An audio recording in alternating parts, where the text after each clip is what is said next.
नमस्कार.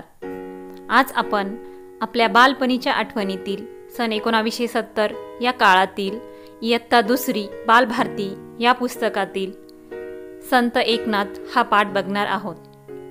गोदावरीच्या काठी पैठण नावाचा एक गाव आहे. तेथे एक थोर संत होऊन गेले. त्यांचे नाव एकनाथ महाराज.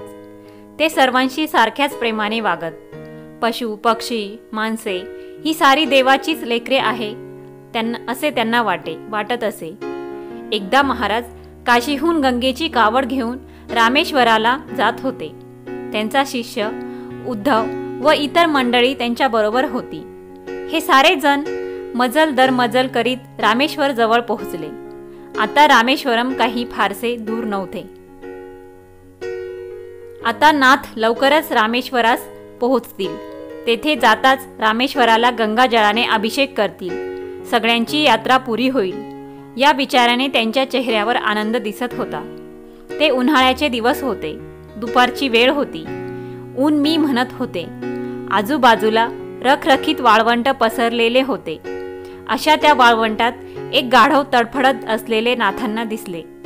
ते तहानेने व्याकुळ झालेले होते. त्या वाळवंटात त्याला पाणी कोठून मिळणार? महाराजांना त्याची दया आली. त्याची तडफड त्यांना पाहावेना. ते लगेच त्याच्या जवळ गेले.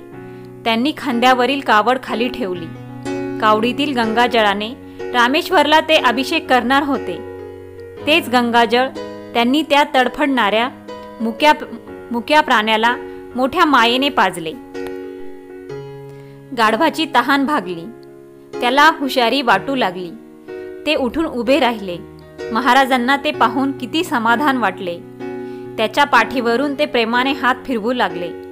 हे सारे महाराजांचा शिष्य उद्धव व इतर लोक यांनी पाहिले.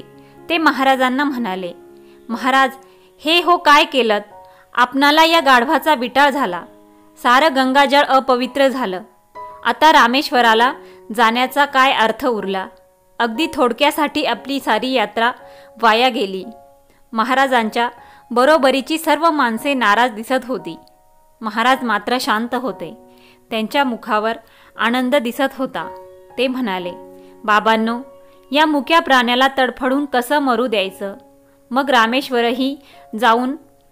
रामेश्वरी जाऊनही आपली यात्रा पुरी कशी झाली असती? हे ऐकून एक जण पुढे येऊन धिटाईने म्हणाला, महाराज, हे असं कसं म्हणता? महाराज त्याला समजावत म्हणाले, बाबा रे, देव सर्वत्र आहे. कोणत्या रूपानं तो आपल्याला भेटेल हे कुणी सांगावं? या प्राण्याला पाण्याशिवाय मरू दिलं असतं तर ते देवाला तरी आवडलं असतं का? गंगाजळ पाजून आपण त्याला जगवलं, यातच आपली यात्रा सफल झाली. असे होते संत एकनाथ महाराज. म्हणून संत निळोबाराय म्हणतात, धन्य धन्य एकनाथा, तुमचे चरणी माझा माथा.